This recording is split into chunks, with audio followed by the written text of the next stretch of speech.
Cerita P. Ramlee jatuh miskin sebelum meninggal dunia adalah tidak benar, daripada Dato' Ahmad Nawab.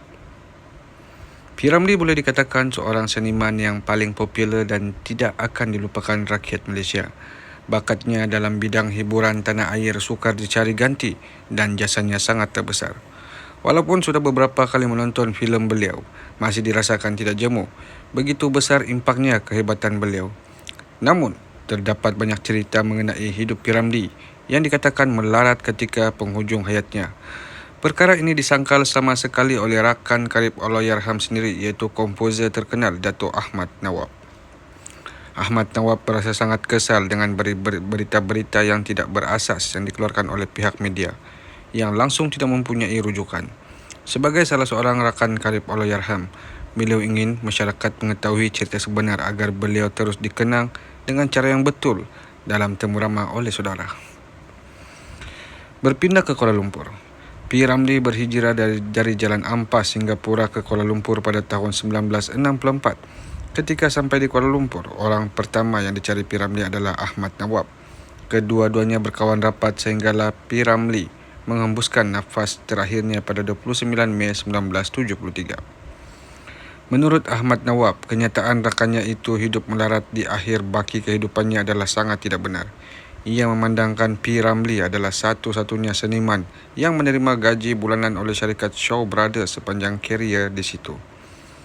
Jika penggiat seni yang lain dibayar mengikut filem, P. Ramlee pula dibayar secara bulanan, dan setiap filem dihasilkannya beliau menerima 25,000. Jumlah itu sangat tinggi ketika tahun 60-an. Malah rumah yang didiami oleh P. Ramlee ketika itu, sewanya dibayar oleh Shaw Brothers melalui Merdeka Studio, dan Saloma sendiri bekerja sebagai penyanyi di Hotel Embassy di Pulau Pinang. Jadi ia adalah mustahil kewangan mereka menjadi teruk. Saya mendengar pelbagai cerita tentang P. Ramlee jatuh sehingga hanya terpaksa makan telur. Saya langsung tidak percaya, kerana saya berkawan rapat dengannya sejak beliau berhijrah ke Kuala Lumpur sehingga menghembuskan nafas terakhir, kata Ahmad Nawab. Ketika P. Ramlee menghembuskan nafas, Saloma memegang satu fail. Fail tersebut berisi polisi insurans bernilai RM100,000. Berhenti dari Merdeka Studio pada tahun 1973, P. Ramlee mengambil keputusan untuk berhenti dari Merdeka Studio dan ingin menubuhkan studio sendiri. P. Ramlee dan Ahmad Nawab kemudiannya berjumpa dengan Datuk L. Krishnan untuk membincangkan projek itu, namun ianya gagal. Kemudian P. Ramlee bertemu dengan seorang lagi rakan baiknya yang merupakan seorang ahli perniagaan, H.M. Shah. H.M. Shah sedia untuk memberikan bantuan dari segi kewangan, dan ketika itu beberapa lagi seniman turut serta, iaitu Saleh Ghani dan Jin Samsudin. Namun, Jin Samsudin mahu menjadi ketua, dan jika beliau menjadi ketua, siapa yang mahu menyumbang dari segi kewangan? Ia menyebabkan usaha P. Ramlee untuk menubuhkan Rumpun Melayu filem gagal. P. Ramlee kemudiannya kembali ke Merdeka Studio, namun meninggal dunia tidak lama selepas itu.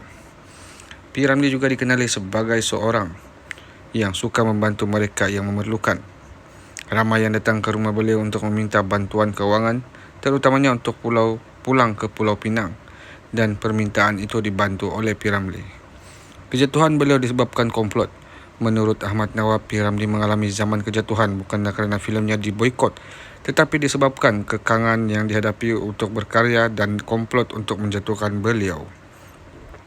Ketika itu, sebuah kesatuan hendak ditubuhkan oleh Jin Samsudin, dan dalam masa yang sama mereka mengenepikan P. Ramlee. Namun berita penubuhan Persatuan Orang Melayu itu diketahui oleh pemimpin utama Singapura, lantas mengarahkan penutupan Shaw Brothers. Ia membuatkan P. Ramlee terpaksa berhijrah ke Kuala Lumpur pada tahun 1963 dan diarahkan oleh Shaw Brothers untuk menyertai Merdeka Filem. Dan apabila berpindah ke Kuala Lumpur, P. Ramlee tidak begitu menyerlah seperti di Singapura, dan karya beliau mula dipertikai. Apa yang menyebabkan filem P. Ramlee tidak menyerlah bukan kerana kehabisan idea atau kurangnya teknologi, tetapi disebabkan oleh P. Ramlee tidak tahu ataupun tidak mahu mengambil pelakon dari Singapura. P. Ramlee berkeras untuk tidak mengambil pelakon-pelakon dari Singapura walaupun mereka sudah terkenal dan banyak membantu menaikkan filem P. Ramlee. Ia mungkin disebabkan oleh P. Ramlee terasa hati dengan pelakon-pelakon itu yang cuba menjatuhkannya ketika di Singapura. Hanya ada beberapa saja pelakon dari Singapura yang diambil oleh P. Ramlee seperti Sarima dan Siput Sarawak. Kedua-dua filem Keluarga 69 dan Gelora lakonan Siput Sarawak dan Sarima dihasilkan menggunakan teknologi yang sama ketika di Singapura.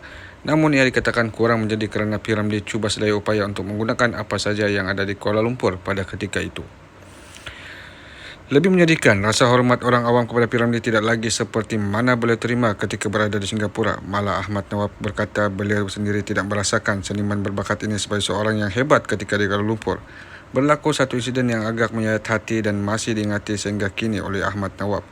Ketika itu, P. Ramlee dan Ahmad Nawab sedang minum di Kampung Baru dan kebetulan malam sebelumnya berlangsung konsert Pok Ye Ye di Stadium Negara.